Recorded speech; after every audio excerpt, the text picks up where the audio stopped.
Hey, what's up? You're watching English with Amit.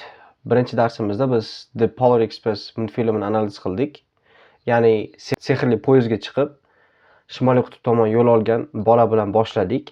Kanal haqida qismiga o'tib, barcha ijtimoiy tarmoqlarga obuna bo'lib qo'yishingizni maslahat bergan bo'lardim. Agar kelgusi chiqadigan darslarni o'tkazib yuborishni xohlamasangiz. Telegram kanalda o'tgan darsga havola bilan birga o'sha darsda o'rgangan so'zlardan flash kartalar yasab qo'yganman. Silkani ustiga bosib 1 2 3 4 parolini terish orqali so'zlarni o'rganishni boshlasangiz bo'ladi. Bugungi darsga kelsak, intervyu orqali ingliz tilini o'rganamiz. Kimni desanglar, Bill Gates amakini nutqini analiz qilamiz. Ha, u shaxs hamma bilgan odam, ya'ni Microsoftning asoschisi. Intervyuda juda ham qiziqarli va foydali iboralar foydalangan. O'rganadigan narsamiz ko'p. If you are ready, let's jump into it. I'm so happy to have you here. This is the first time having you on, so thanks. So I know you were nervous about the entrance. You thought, I think people feel like they're supposed to dance and I'm so happy to have you here. I am so happy. Men shunchalik baxtliman. Men juda ham baxtliman to have you here. To have degani o'zi egalik qo'shimchasini bildiruvchi so'z, ya'ni menda bor degan ma'noni anglatadi, lekin bu yerda siz bu yerga kelganingizdan yoki siz bu yerda ekanligingizdan men juda ham xursandman ma'nosida foydalanilyapti. Men siz bu yerdaligingizdan juda ham xursandman. This is the first time having you on, so thanks. This is the first time. Bu sizning kelishingizning birinchi safari. So thanks. Shuning uchun rahmat. Ya'ni siz showimizga birinchi marta kelyapsiz. Shuning uchun rahmat. The first time degani birinchi marta, birinchi marotaba. So I know you were nervous about the entrance. So buni oldingi gapda ko'rdikki, so shu sabab yoki shu bois deb tarjima qildik. Lekin inglizlarda ko'p holatlarda sovni gapni boshida ishlatishadi, ya'ni kirish so'zi sifatida. Va bu demak, xo'sh degan ma'noni anglatadi. So I know you were nervous. Ha, men bilaman, siz asabiylashgan edingiz. Nervous degani asabiylashmoq. A1, B1, A2, B1 darajasidagi, xo'p, asabiy, hayajonlangan yoki ich-ichidan tashvishli holat. Feel nervous, misol uchun, o'zini asabiylashgan his qilmoq yoki nervous about something, nimadir haqida asabiylashmoq. I always feel nervous before the exams. Men imtihonlardan oldin har doim o'zimni asabiy his qilaman. Yoki investors are nervous about the future of the market. Sarmoyachilar, sarmoya kirituvchilar yoki investorlar bozorning kelajagidan xavotirda yoki asabiylashgan. About the entrance demak, men bilamanki siz xavotirda edingiz. About the entrance. Entrance degani kirish yoki kirib kelish degan ma'noni anglatadi. Entrance A2 darajada kirish joyi, bino, xona yoki hududga kiriladigan eshik yoki yo'l. Xo'p, main entrance asosiy kirish qismi. Please wait near the main entrance. Iltimos, asosiy kirish joyida kutib tur. Okay, there was a guard at the entrance of the building. Binoning kirish qismida, kirish joyida guard, qo'riqchi bor edi. I think, men o'ylashimcha, people feel like odamlar o'zlarini dek his qilishadi. They are supposed to dance. They are supposed to dance degani supposed to biron bir narsani rejaga binoan yoki majburiyatga binoan qilish kerak degan ma'noni anglatadi. Ya'ni odamlar, men o'ylashimcha, odamlar o'zlarini raqsga tushishim kerak deb his qilishadi, deb o'ylashadi yoki. Ya'ni bu aytmoqchiki, shouga kelgan odamlar kirish joyidan odamlar o'zlarini raqsga tushishim kerak deb o'ylashadi degan ma'noni aytmoqchi. Suppose to ni to'liqroq ko'rib chiqamiz. Biror ishni qilish kerak bo'lishi, qoidaga, rejaga yoki boshqalarning kutishiga ko'ra kerak edi, kerak ma'nosida. Be supposed to work. Ishlashi kerak. Misol uchun, I'm supposed to finish this report today.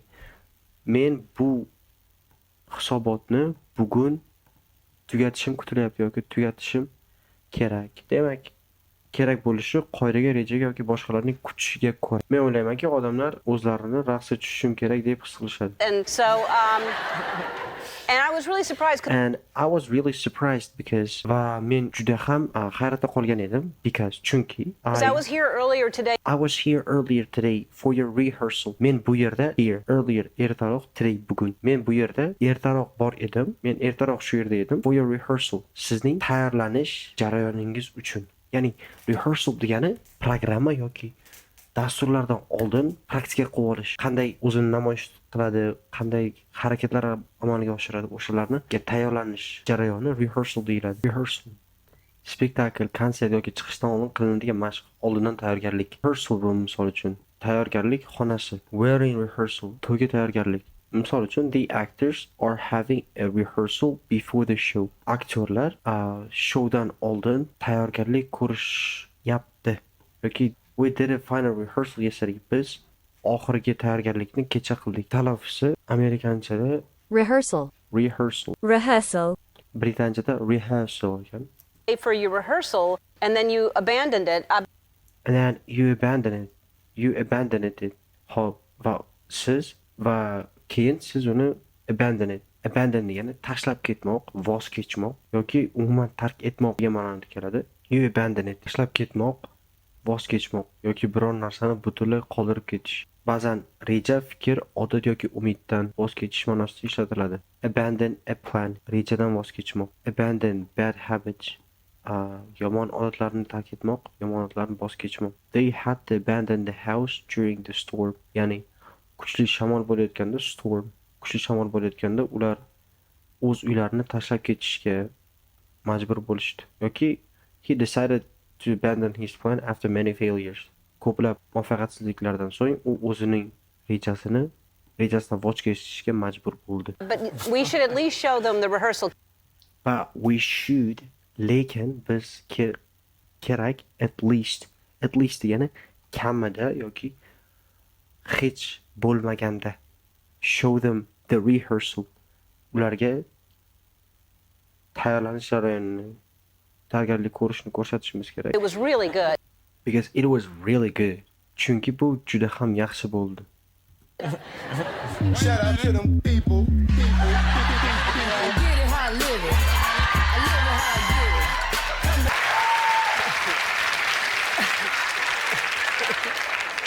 get it. Your daughter's looking at you like, I've never seen you dance like that. Hi. So the last time we saw each other, it was at the White House. We both were receiving the Medal of Freedom. Your daughter is looking at you like I've never. Sizning qizing senga shunday qarayaptiki, I've never seen you dance like that before. Bundan keyin keladi hozir. Seni qizing senga shunday qarayaptiki, men seni bunday raqsga tushganingni hech ko'rmaganman deb qarayapti deb aytadi Emma. I've never seen you dance like that. I've never seen you dance like that, man. Qizing senga seni bunday raqsga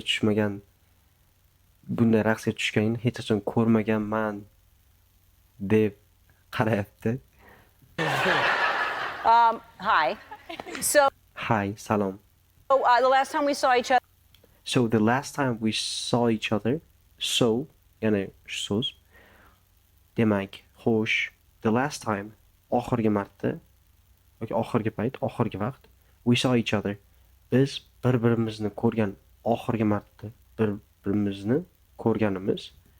it was at the White House. It was at the White House. Bu Oq uyda edi, ya'ni Amerikada prezident o'z faoliyatini olib boradigan Oq uyni nazarda tutdi. White House.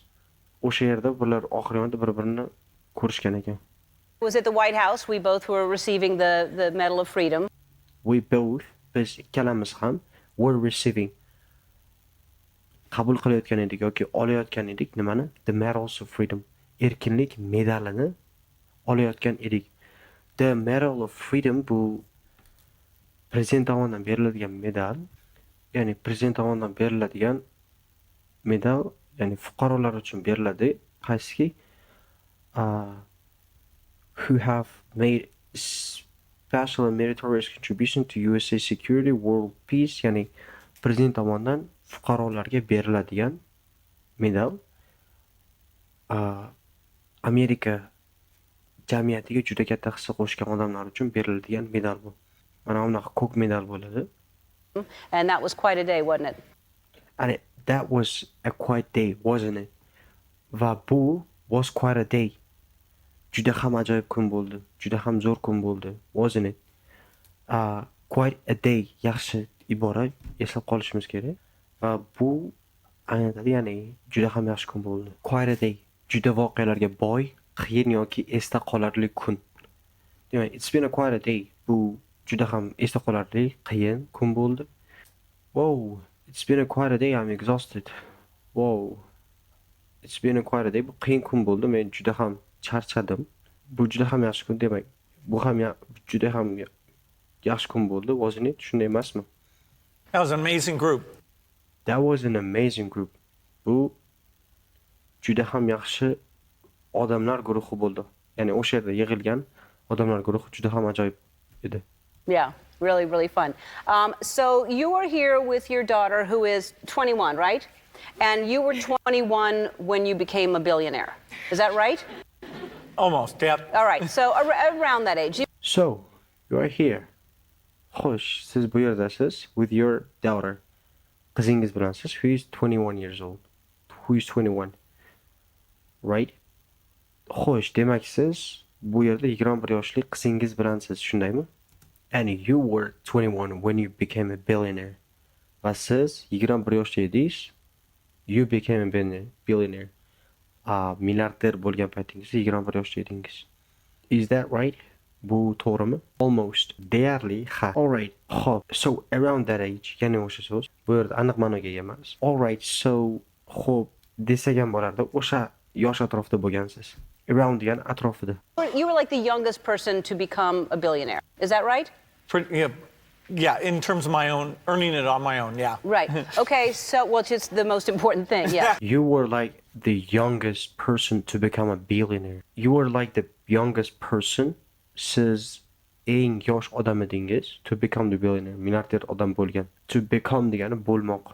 Is that right? Yana o'sha shu bu to'g'ri. Yeah, in terms of earning it on my own. Yeah. In terms of degani bo'yicha yoki jihatdan degan ma'noni anglatadi. Earning it on my own degani o'sha, ya'ni pulni hech kim yordamsiz o'zim topishim jihatidan yoki topishim bo'yicha eng yosh milliarder bo'lganim to'g'ri demoqchi.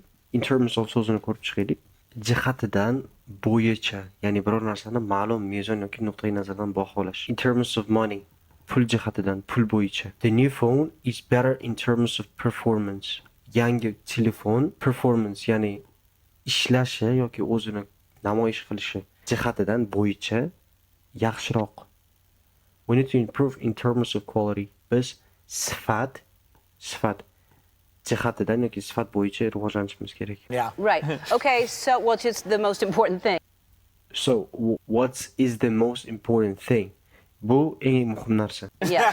So, when you were a kid, did you care about money, or you just cared about technology and it just happened? When you were a kid, did you? So when you were a kid, xo'sh, demak, when you were a kid, sen bola bo'lganingizda, yoshligingda, ya'ni were a kid, did you care about money? Sen pul haqida qayg'urarmiding yoki pul senga ahamiyat bormidi demoqchi deb so'rayapti. Did you care about money, or you? Care about demak g'amxo'rlik qilish yoki haqida qayg'urish. Or you just cared about technology yoki sen shunchaki texnologiya haqida qayg'urarmiding? Texnologiyaga, ya'ni texnologiya sen uchun muhimroqmidi? You just cared about technology and it just happened. And it just happened. Va ya'ni texnologiya haqida shunchaki qayg'urding va bu narsa o'z-o'zidan bo'lib ketdi. Ya'ni muvaffaqiyat. Happen degani sodir bo'lmoq. Mostly I love software. Mostly I loved software. Bu degani ya'ni biron bir dasturni ishlashini ta'minlab beruvchi tizim degan ma'noni anglatadi. Software.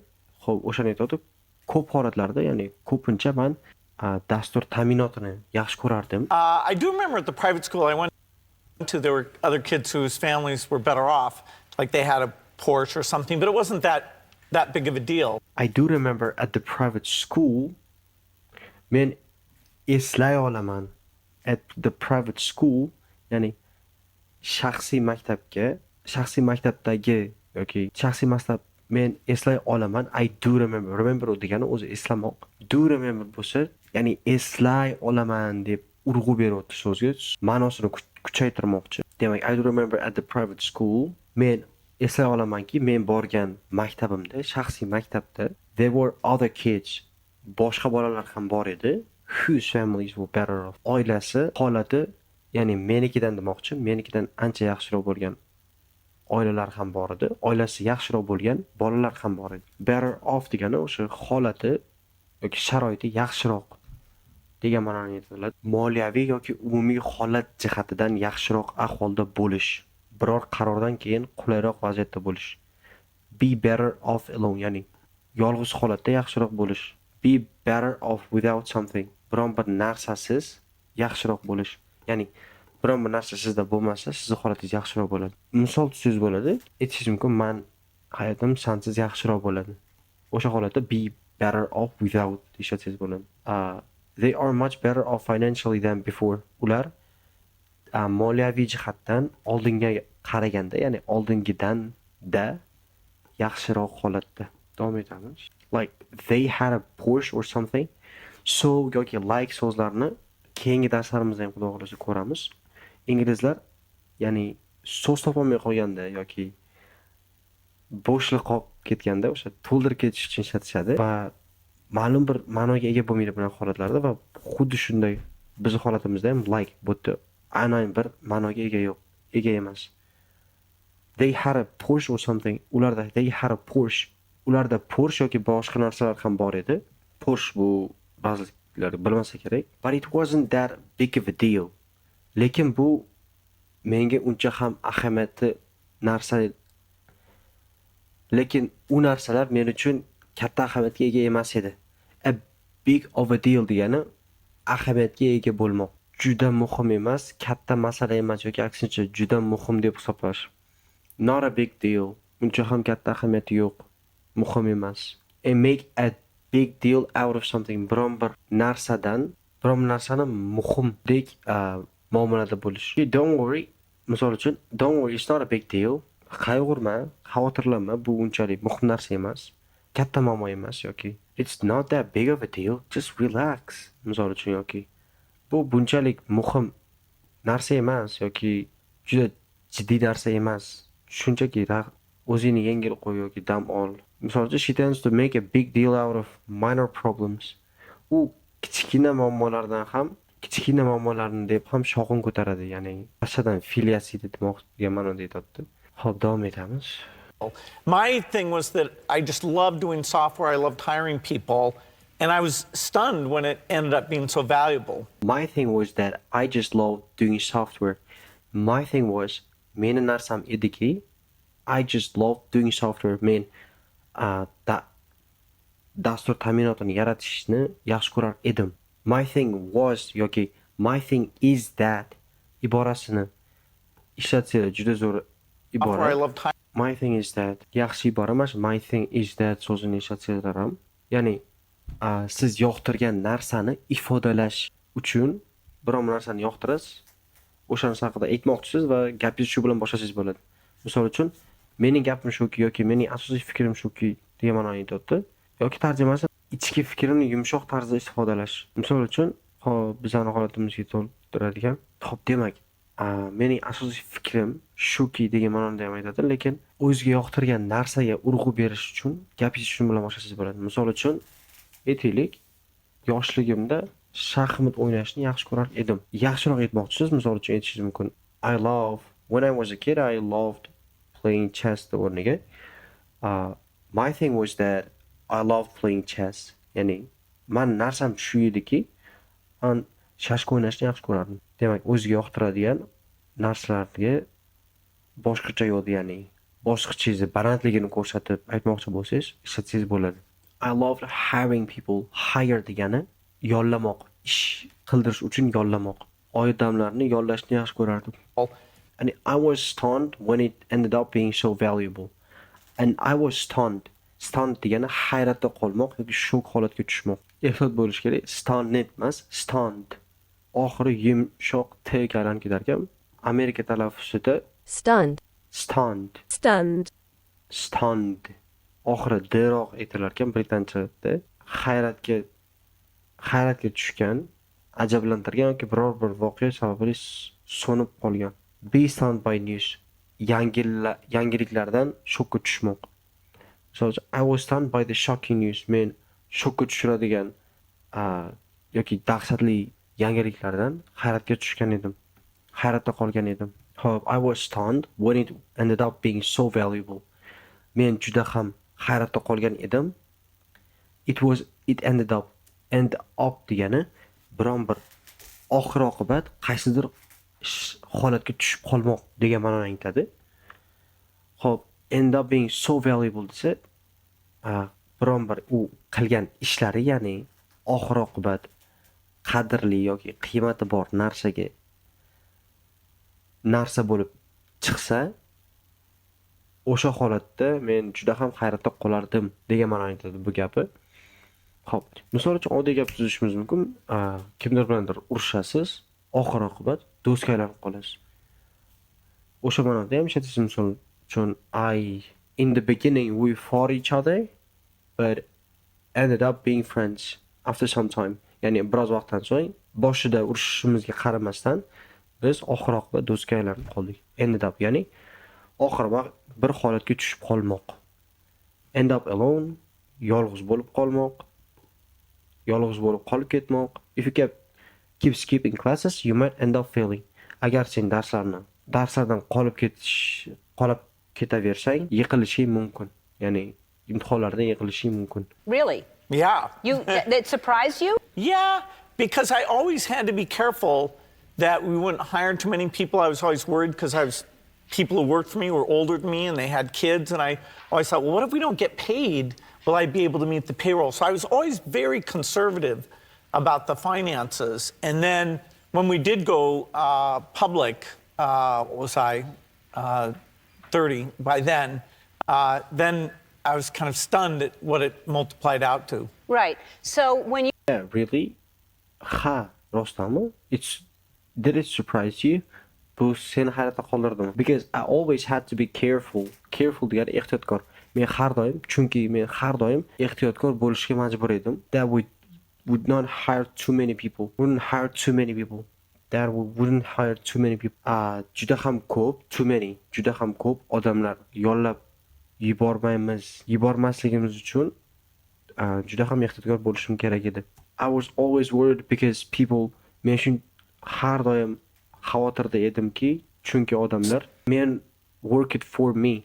Meni qo'limda ishlaydigan odamlar mendan older than me, yoshi kattaroq edi va and they had kids va ularda bolalari bor edi. And I always thought, well, what if we don't get I always thought, what if we don't get paid?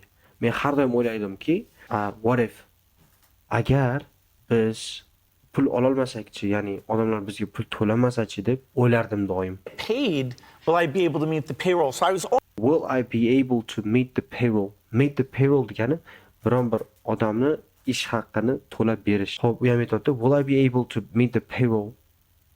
Ya'ni odamlar ish haqqini to'lab bera olamanmi deb o'ylardim. I was always very conservative. So I was always very conservative. Va men shuning uchun men har doim very conservative. Juda ham ehtiyotkor edim. Conservative ya'ni boshqa ma'nolar ham bor. Misol uchun ehtiyotkor yoki an'anaviy tarzda fikrlaydigan odamni ham aytish mumkin. Odatga sodiq, o'zgarishlardan ehtiyotkor, an'anaviy qarashga ega bo'lgan odam. He has a conservative approach to investing, ya'ni sarmoya kiritishga conservative approach. An'anaviy yondashuvi bor. Ya'ni sarmoyaga hech qanday o'zgarmaydigan munosabati bor, ya'ni yondashuvi bor. She prefers a conservative style of dressing. U tejamkor yoki oddiy kiyinish tarzini afzal ko'radi. About the finances. About the finances.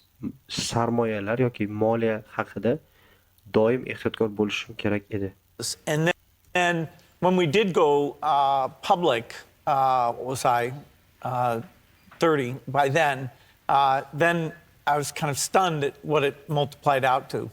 And then when did go public, what was I dotdi va keyinchalik when we did go public, biz ommaga chiqqanimizda, ya'ni kompaniyasi ommalashganda necha yoshda edim deb o'zidan so'radi. What was I?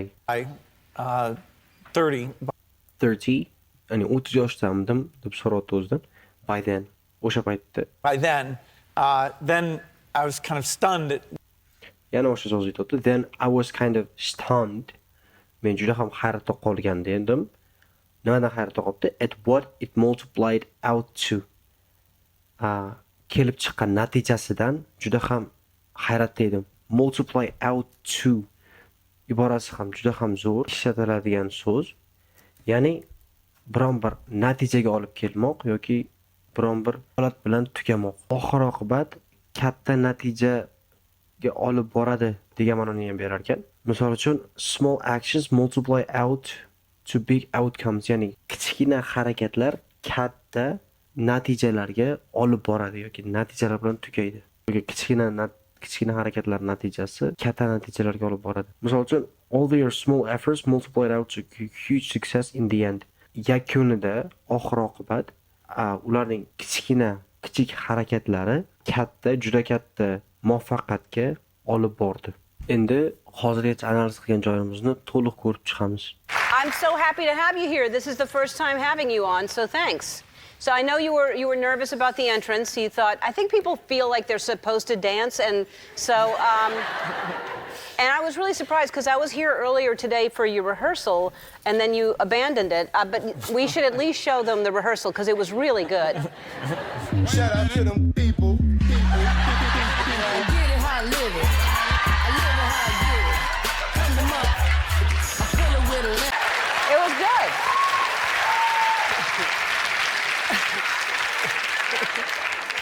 Your daughter's looking at you like, I've never seen you dance like that. Hi. So the last time we saw each other, it was at the White House. We both were receiving the Medal of Freedom, and that was quite a day, wasn't it? that was an amazing group. Yeah, really, really fun. So you are here with your daughter, who is 21, right? And you were 21 when you became a billionaire. Is that right? Almost, yep. All right, so around that age, you were like the youngest person to become a billionaire. Is that right? Yeah, in terms of my own, earning it on my own, yeah. Right. Okay, so, well, it's just the most important thing, yeah. So, when you were a kid, did you care about money, or you just cared about technology and it just happened? Mostly I loved software. I do remember at the private school I went to, there were other kids whose families were better off, like they had a Porsche or something, but it wasn't that big of a deal. My thing was that I just loved doing software, I loved hiring people, and I was stunned when it ended up being so valuable. Really? Yeah. It surprised you? Yeah, because I always had to be careful that we wouldn't hire too many people. I was always worried because people who worked for me were older than me and they had kids, and I always thought, well, what if we don't get paid? Will I be able to meet the payroll? So I was always very conservative about the finances. And then when we did go public, what was I, 30 by then I was kind of stunned at what it multiplied out to. Darsni oxirigacha ko'rganingiz uchun rahmat. I will see you in the next lessons.